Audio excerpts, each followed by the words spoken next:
नमस्कार, स्वागत है आपका न्यूज ब्लास्ट में। आपके साथ मैं हूं श्वेता मिश्रा। चलिए खबरों के सफर को शुरू करते हैं। पहाड़ों की बर्फबारी ने बदली है वसुंधरा की मौसमी फिजा।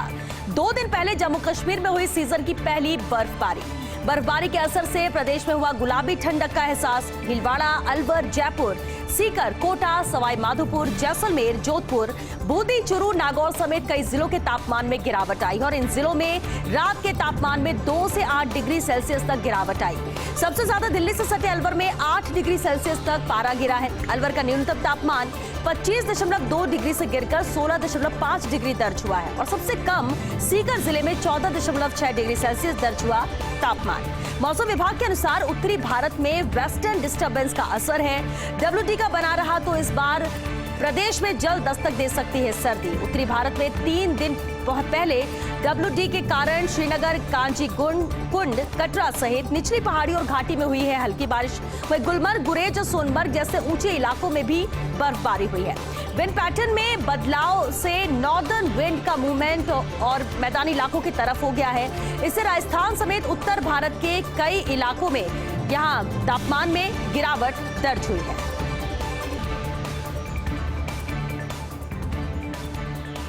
चिकित्सा मंत्री डॉक्टर रघु शर्मा का बड़ा बयान। कहा, प्रदेश में 2023 में रिपीट होगी कांग्रेस सरकार। पूरे गुजरात में भी हो रही सरकार की तारीफ। सीएम ने जो बजट घोषणा की उसका असर ग्रास रूट पर है।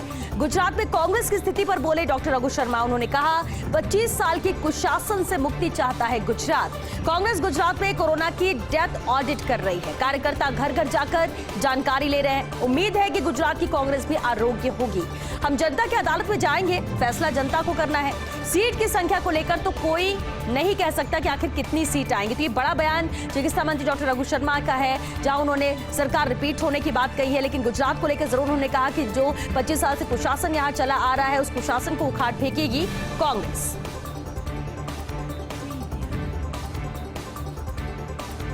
आईपीएस तबादला सूची का पोस्टमार्टम। क्या आचार संहिता ने बचाई 2 आईपीएस की कुर्सी?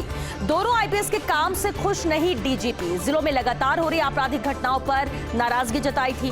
वीसी में भी डीजीपी दोनों को फटकार लगा चुके हैं। आईपीसी तबादला सूची में इन दोनों एसपी का नाम तय माना जा रहा था। पंचायत चुनाव की आचार संहिता के कारण दोनों का तबादला नहीं हुआ और ऐसे में सवाल यही है कि क्या आचार संहिता ने दोनों आईपीएस की कुर्सी बचाई है, क्योंकि दोनों आईपीएस के काम से डीजीपी तो खुश नहीं थे। जिलों में लगातार आपराधिक घटनाओं पर नाराजगी भी उन्होंने जताई थी और वीसी में भी डीजीपी दोनों को फटकार लगा चुके थे।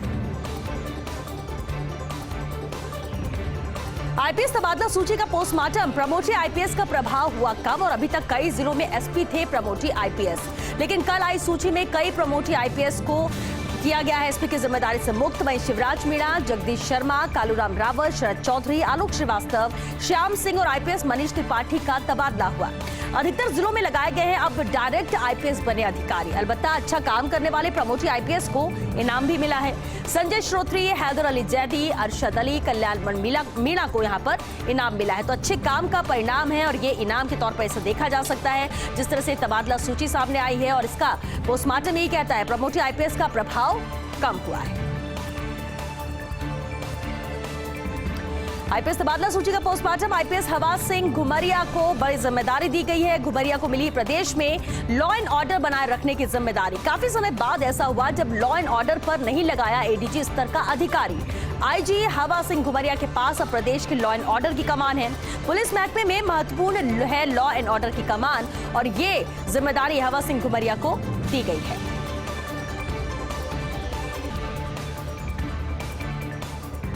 इस सूची में दिखा डीजीपी एमएल लाठर के फीडबैक का प्रभाव भी। डीजीपी के फीडबैक के बाद बदले गए अधिकतर जिलों के एसपी। जो एसपी नहीं दे पा रहे थे अच्छा परफॉर्मेंस, उन्हें हटाया है फील्ड पोस्टिंग से। एसीबी कार्रवाई, जिला पुलिस का सदाचार समेत कई पहलुओं का ध्यान यहां पर रखा गया और अब नई टीम के साथ सीएम गहलोत के मैंडेट को पूरा करेंगे डीजीपी लाठर। तो बहुत कुछ सोचा गया, बहुत कुछ देखा गया, खासतौर से काम की परफॉर्मेंस पर यहाँ फोकस रहा है जिस तरह से जिम्मेदारियों को तय किया गया।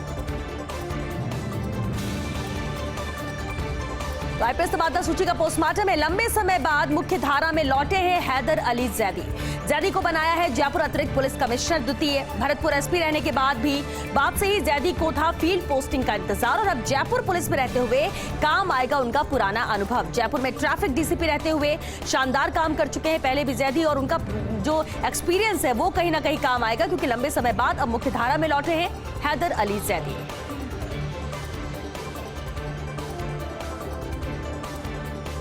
सोने चांदी की कीमत में बड़ा उछाल आया है। जयपुर में सोना 49,000 के पार है, वहीं चांदी प्रति किलो 750 रुपए महंगी हुई है।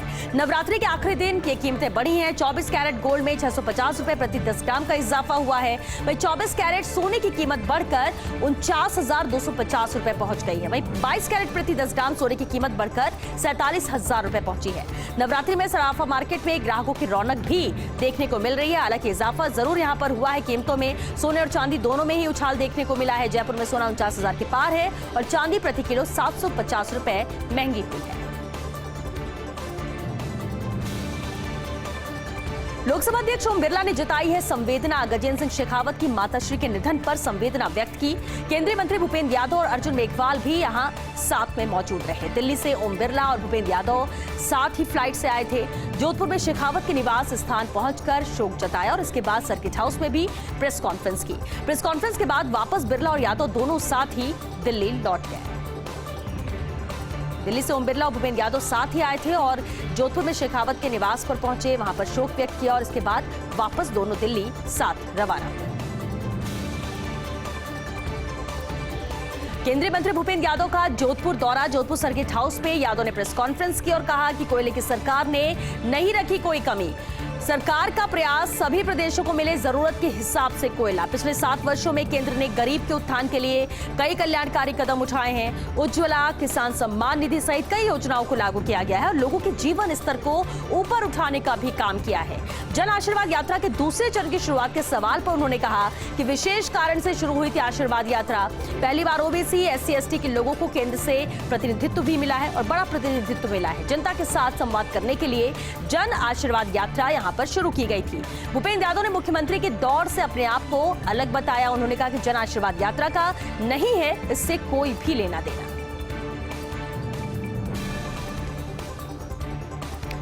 लोकसभा अध्यक्ष ओम बिरला का जोधपुर दौरा। सर्किट हाउस में अपने पन की अनूठी तस्वीर सामने आई। लोक गायिका गीता माछर के घर से आया खाना। घर का बना खाना खाकर ओम बिरला अभिभूत हुए। पुत्र वधू रानू माछर भी अपनी बिटिया के साथ सर्किट हाउस आई थी। भोजन के बाद खुलकर ओम बिरला ने अपना तो भी निभाया। भाजपा के पुराने नेताओं के साथ कई अनुभव भी यहां पर शेयर किए। भाजपा नेता जितेंद्र लोढ़ा, नरेश तुराना, जगदीश धांधिया, नीलम मुंदड़ा, महेंद्र मेघवाल व विधायक सूर्यकांत व्यास के साथ कई मुद्दों पर चर्चा भी की। भाजपा नेता अतुल भंसाली, अचल सिंह मेड़तिया, मुकेश लोढ़ा भी यहां पर मौजूद रहे।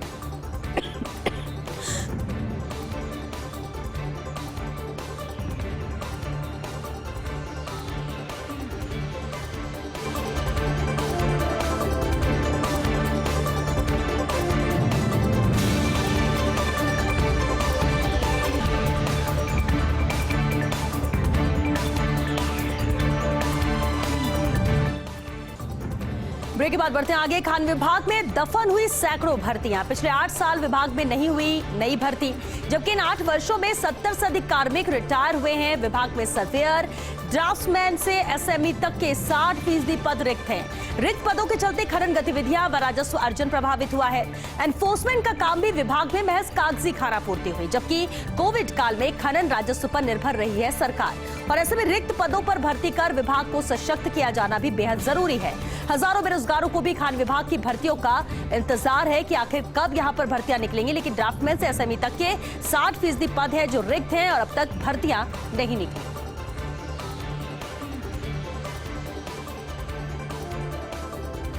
पच्चीस दिन में 3500 डेंगू मरीज। प्रदेश में खौफनाक होती डेंगू के डंक की तस्वीर। चिकित्सा विभाग के आंकड़ों को देखें तो 20 सितंबर तक 2072 केस थे, लेकिन महज 25 दिन में यह आंकड़ा बढ़कर 5500 के आसपास पहुंच गया है। हालांकि फील्ड में जिस तरह से सामने आ रहे डेंगू के केस, उससे तो आंकड़ा काफी अधिक पहुंचने का अंदेशा है। ऐसे में सवाल ये कि क्या बीमारी की मॉनिटरिंग में यहां कोई चूक हो रही है?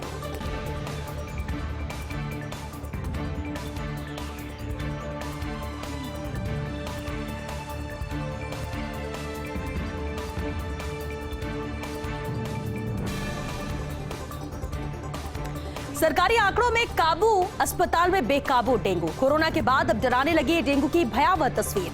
सरकारी आंकड़ों को देखते तो डेंगू के केस नहीं है ज्यादा। प्रदेश में इस साल अब तक सामने आए 5500 के आसपास केस।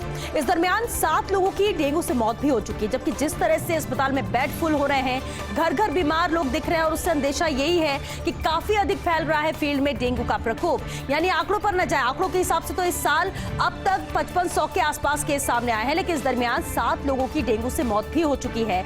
लेकिन जिस तरह से अस्पताल में बेड फुल हो रहे हैं और घर घर मरीज दिख रहे हैं, बीमार नजर आ रहे हैं, उससे अंदेशा यही है कि काफी अधिक फील्ड में डेंगू फैल रहा है। अस्पतालों में डराने लगा है डेंगू का डंक। जयपुर के सरकारी और निजी अस्पतालों में हाउसफुल जैसे हालात हैं। प्रदेश के सबसे बड़े एसएमएस अस्पताल के मेडिसिन विंग के सभी वार्ड फुल हैं।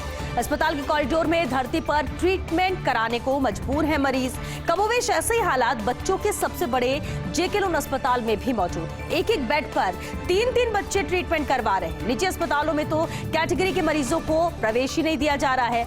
अधिकांश बड़े अस्पतालों में सभी बेड मरीजों से अटे पड़े हैं। हालांकि सरकारी आंकड़े में डेंगू 5500 के आसपास ही दर्ज है, लेकिन फील्ड में भयंकर तरीके से फैला नजर आ रहा है डेंगू का प्रकोप। और चलिए 6 न्यूज ब्लास्ट में फिलहाल के लिए इतना ही। नमस्कार।